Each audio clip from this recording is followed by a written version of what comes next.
Kami beri nama kabinet ini Kabinet Merah Putih. Susunan Kabinet Merah Putih periode tahun 2024-2029 sebagai berikut.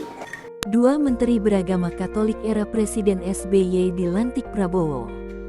2 nama Menteri Beragama Katolik yang menjabat di masa kepresidenan Susilo Bambang Yudhoyono turut dipercaya oleh Presiden Prabowo Subianto untuk bergabung di pemerintahan. Kedua nama tersebut yakni mantan Menteri Energi dan Sumber Daya Mineral dan Menteri Pertahanan, Purnomo Yusgiantoro, serta mantan Menteri Perdagangan dan Menteri Pariwisata dan Ekonomi Kreatif Mari Elka Pangestu. Presiden Prabowo menunjuk Purnomo dan Mari untuk masing-masing menjadi penasihat khusus Presiden dan utusan khusus Presiden. Pelantikan keduanya dilangsungkan pada Selasa pagi tanggal 22 Oktober tahun 2024 di Istana Negara, Jakarta. Keputusan Presiden tentang pengangkatan penasihat khusus Presiden dan pengangkatan utusan khusus Presiden dibacakan oleh Deputi Bidang Administrasi Aparatur Kementerian Sekretaris Negara, Nani Purwanti.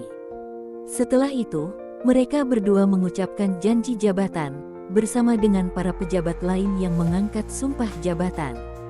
Pengalaman panjang Purnomo di sektor energi membuat Prabowo mempercayainya untuk menjadi penasihat khusus Presiden di bidang keahliannya itu. Profesor Purnomo Yusgiantoro, sebagai penasihat khusus Presiden bidang energi, lugas Nani saat membacakan kepres pengangkatan Purnomo.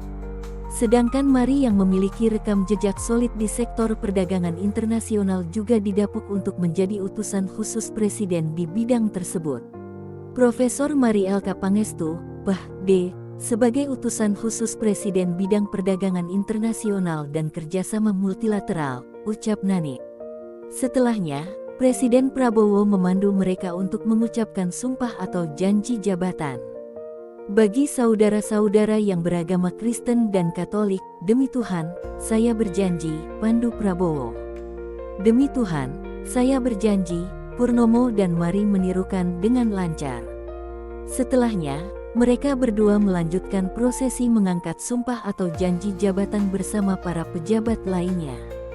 Di akhir pembacaan sumpah per meter atau janji jabatan, Prabowo secara khusus kembali memandu Purnomo dan Mari. Bagi saudara-saudara yang beragama Kristen dan Katolik, kiranya Tuhan menolong saya.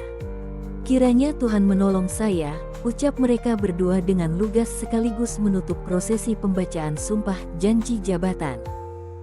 Purnomo merupakan menteri dalam 2 periode masa kepemimpinan SBY. Ia sejatinya sudah menjabat sebagai Menteri ESDM sejak era kepresidenan Abdurrahman Wahid dan Megawati. Saat kemudian SBY dilantik sebagai presiden, Purnomo ternyata masih dipercaya untuk menduduki pos tersebut di sepanjang periode pertama kepresidenan SBY. Terbilang, ia menjabat sebagai Menteri ESDM selama 9 tahun, pada kurun waktu tahun 2000 sampai tahun 2009. Setelah memenangkan pemilu 2009, Presiden SBY masih mempercayai alumnus SMA Kolese Loyola Semarang ini untuk masuk di menteri kabinetnya. Kali ini, SBY menugaskannya untuk menempati kursi Menteri Pertahanan pada periode tahun 2009 sampai tahun 2014. Dengan demikian, Purnomo mencatatkan sejarah sebagai Menteri Pertahanan kedua yang berasal dari kalangan sipil, setelah Mahfud MD di era kepresidenan Gus Dur. Meskipun bukan seorang tentara, Purnomo memiliki catatan khusus sebagai satu dari sedikit orang non-militer yang pernah menamatkan pendidikan di Lembaga Pertahanan Nasional. Sedangkan Mari mencetak sejarah tersendiri saat dilantik Presiden SBY menjadi Menteri Perdagangan. Ia adalah perempuan Tionghoa pertama yang berhasil masuk di jajaran Kabinet Indonesia. Putri dari Panglaikim, tokoh Center for Strategic and International Studies ini menduduki kursi Kementerian Perdagangan selama 7 tahun, terhitung dari 2004 hingga 2011. Pada reshuffle Kabinet 2011, SBY mengembalikan urusan kebudayaan ke Kementerian Pendidikan dan Kebudayaan. Sementara itu, Kementerian Kebudayaan dan Pariwisata diubah nomenklaturnya dengan menambahkan urusan ekonomi kreatif ke dalamnya dan menjadi Kementerian Pariwisata dan Ekonomi Kreatif. Mari lantas dipercaya untuk menjabat sebagai menteri di kementerian yang baru ini. Seperti Purnomo, Mari juga menjadi salah satu menteri non-partai SBY yang sanggup bertahan.